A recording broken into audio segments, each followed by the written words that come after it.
بعد فأعوذ بالله من الشيطان الرجيم بسم الله الرحمن الرحيم الله نور السماوات والأرض مثل نوره كمشكاة فيها مصباح المصباح في زجاجة الزجاجة كأنها كوكب دري يوقد من شجرة مباركة زيتونة لا شرقية ولا غربية يكاد زيتها يضيء ولو لم تمسسه نار نور على نور يهدي الله لنوره من يشاء ويضرب الله الأمثال للناس والله بكل شيء عليم صدق الله العظيم وصدق رسوله النبي الكريم. سورہ نور کی آیت مبارکہ نمبر 35 آپ کے سامنے تلاوت کی گئی ہے. سورت کا 5واں رکوع ہے اور 18ویں سپارے کا 11واں رکوع ہے اور اس رکوع کی پہلی آیات مبارکہ ہے. اللہ رب فرما رہے ہیں کہ اللہ نور السماوات والارض، اللہ ہی آسمانوں اور زمین کا نور ہے. مثل نورہ کمشکاۃ فیہا مصباح، اس کے نور کی مثال کمشکاۃ جیسا کہ ایک تاق ہو، ایک تاقچہ ہو، فیہا مصباح اس کے اندر ایک چراغ ہو. المصباح فی زجاجہ، اور چراغ جو ہے وہ ایک شیشے میں ہو، فانوس میں ہو. الزجاجہ کأنہا کوکب، اور وہ شیشہ ایسے ہو گویا کہ ایک ستارہ ہے، دری چمکتا ہوا جس طرح موتی چمکتا ہے. یوقد من شجرۃ مبارکہ، اور اس چراغ کو جلایا گیا ہو ایک ایسے درخت کے ایندھن سے، مبارکۃ جو بڑا ببرکت ہے. زیتون، اس سے مراد زیتون کا درخت ہے. لا شرقیۃ ولا غربیہ،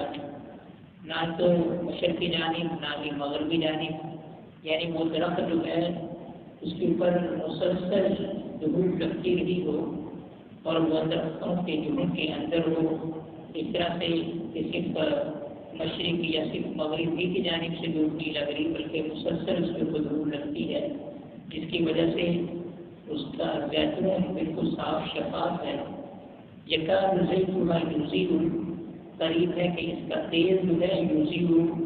خود روشن ہو جائے. ولو لم تمسسه نار، اگرچہ اس کو آگ نہ چھوئے، یعنی اس کو جلائے بغیر ہی وہ اتنا صاف شفاف تو بالکل روشن لگتا ہے، روشنی دیتا ہے. نور علی نور، یہ نور پر نور ہے. یہدی اللہ لنورہ من یشاء، اللہ ہدایت دیتا ہے اپنے نور کی طرف من یشاء، جس کو چاہتا ہے. وَيَضْرِبُ اللَّهُ الْأَمْثَالَ لِلنَّاسِ، اور اللہ لوگوں کے لیے مثالیں بیان کرتا ہے. وَاللَّهُ بِكُلِّ شَيْءٍ عَلِيمٌ، اور اللہ ہر چیز کا جاننے والا ہے. اللہ رب نے مثال بیان کی اس آیت مبارکہ میں. سب سے پہلا جملہ اس آیت کا کہ اللہ نور السماوات والارض، یہاں نور منور کے معنی میں ہے کہ اللہ جو ہے آسمانوں اور زمین کو روشن کرنے والا ہے، کہ آسمانوں اور زمین کے اندر جتنا بھی نور ہے، جتنی بھی روشنی ہے، یہ سب کی سب اللہ رب العزت کا خیر ہے، اللہ رب العزت کی وجہ سے ہے. مثل نور ہی،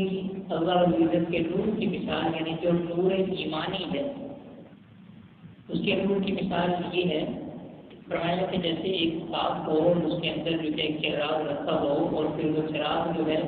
وہ ایک شیشے کے اندر ہو کہ مختلف قسم کی ہواؤں کے ساتھ جو ہے وہ چراغ بجھے نہ. جیسے پہلے زمانے میں لالٹین وغیرہ ہوا کرتی تھی، تو اس طرح سے وہ چراغ اندر جل رہا ہے. شیشہ بھی اس قدر خوبصورت ہے، دیکھنے سے یوں معلوم ہوتا ہے کہ جیسے ایک ستارہ ہے، چمکتا ہوا موتی ہے. اور وہ جو چراغ ہے وہ ایک جو زیتون ہے اس کے تیل کے ساتھ، اور وہ زیتون بھی ایسا ہے جو بڑا خالص ہے، صاف شفاف ہے،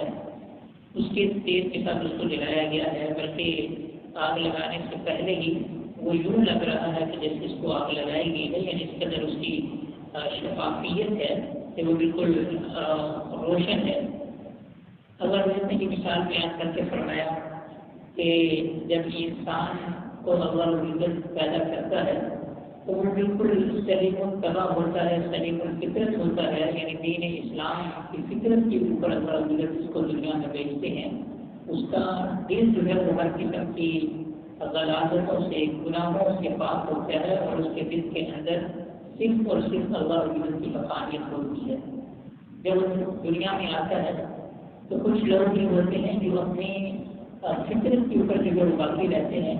لیکن اکثریت لوگوں کی وہ گناہوں کی دلدل میں ملوث ہو جاتی ہے۔ پھر ایک خدا کے علاوہ دنیا کے اندر بہت سے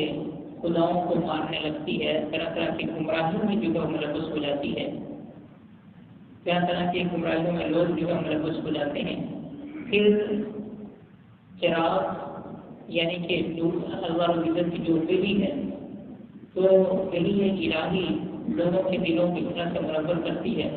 کہ جب نبی کریم صلی اللہ علیہ وسلم نے اللہ کا پیغام جو ان لوگوں کو سنایا،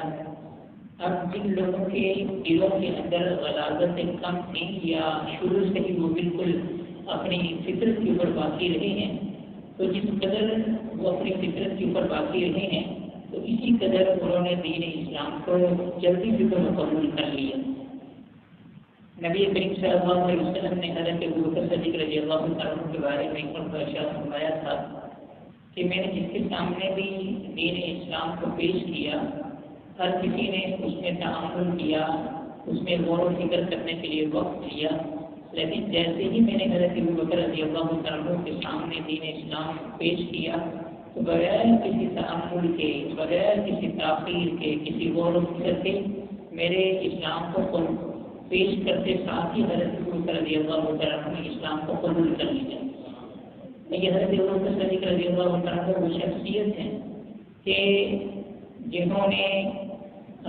زمانے جاہلیت کے اندر یعنی قبول اسلام سے پہلے بھی گناہوں سے یہ بچا کرتے تھے۔ وہ معاشرہ کہ جس کے اندر بدکاری اور زنا بالکل عام گناہ تھے، تو کوئی سمجھتا ہی نہیں تھا، تو اس گناہ ایسے گناہوں سے بھی، زنا جیسے، وہ شراب نوشی جیسے گناہوں سے بھی حضرت ابوبکر صدیق رضی اللہ عنہ زمانے جاہلیت میں محفوظ رہے ہیں۔ یہی وجہ ہے کہ جب حضرت ابوبکر رضی اللہ عنہ اپنی فطرت کے اوپر قائم رہے تو فوراً ہی وحی کو ذکر قبول کر لیا، اور اسی طرح سے جو بھی اپنی فطرت کے اوپر جس قدر قائم رہا، اسی قدر اس نے جلدی جو ہے وہ اسلام قبول کر لیا، اور جو اپنے فطرت سے جتنا دور ہوتا چلا گیا تو اسلام سے بھی اسی قدر جو ہے وہ دور ہوتا چلا گیا ہے۔ اور جس کے دل کے اندر غلاظتیں، گمراہیاں حد سے زیادہ بڑھ چکی تھیں، اپنے فطرت سے بہت زیادہ دور ہو گیا، تو اسلام قبول کرنے سے وہ عاجز رہا۔ تو اس طرح سے جب کسی شخص نے اسلام قبول کیا تو اب اس کے اندر جو نور ایمانی ہے وہ اور زیادہ جو ہے اس کا دل نور ایمانی کے ساتھ منور ہو گیا، روشن ہو گیا، اور اس کی روشنی ایسی بڑھتی گئی کہ جو نور نالا نور کہلائی، ایک تو پہلے ہی اس کی جو فطرت تھی وہ سلیم الطبع سلیم الفطرت کہ اس نے اپنے دل کے اندر گناہوں کو جگہ نہ دی، اور پھر جب وحی الہی کو قبول کر لیا پھر اس کے اندر ایک قسم کا اور نور پیدا ہو گیا۔ پھر جب وہ دین اسلام کے مطابق اس نے اپنی زندگی گزارنا شروع کر دی تو اس طرح سے اور مزید جو ہے وہ نور پہ نور اس کا بڑھتا چلا گیا، اور اللہ رب العزت جس کو چاہتے ہیں اپنے نور کی طرف جو ہے وہ ہدایت دیتے ہیں، یعنی جس کے اندر ہدایت کا جو ہے وہ جو ہدایت کا متلاشی ہوتا ہے، یہ چیز ہوتی ہے کہ جب بھی میرے سامنے حق راستہ ہوگا تو میں اس کو ضرور قبول کروں گا، تو اللہ رب العزت اسی کو جو ہے وہ قبولیت کی توفیق عطا فرماتے ہیں، اور جس کے اندر شروع سے ہی یہ بات ہو کہ چاہے جو مرضی ہو جائے ہم نے اپنے آباء و اجداد کے گمراہ کن راستوں کو نہیں چھوڑنا، ہم نے بت پرستی کو نہیں چھوڑنا، ہم نے باطل والے راستے کو نہیں چھوڑنا، تو پھر ان کو حق بات کی جو ہے وہ توفیق بھی نہیں مل سکتی۔ اس لیے ہمیشہ یہ دعا کرتے رہنا چاہیے، اللہم ارنا الحق حقا وارزقنا اتباعہ، اے اللہ تو ہمیں حق راستہ دکھا اور پھر حق راستہ کی اتباع کرنے کے بھی توفیق عطا فرما، اور باطل راستہ دکھا اور باطل راستے سے بچنے کی توفیق عطا فرما۔ یعنی دونوں راستے ہمارے سامنے موجود ہوں، اور جو حق والا راستہ ہے اس کی ہم اتباع کریں، اور جو باطل راستہ ہے اس سے اپنے آپ کو بچائیں۔ اللہ رب العزت سے دعا ہے کہ اللہ رب العزت نور ایمان سے ہمارے دلوں کو منور فرمائے۔ الحمد لله رب العالمين والصلاة والسلام على رسول محمد وعلى آله وصحبه أجمعين۔ اللهم صل وسلم تبارك ربنا يا ذا الجلال والإكرام، ربنا اغفر لنا ذنوبنا وكفر عنا سيئاتنا وتوفنا مع الأبرار۔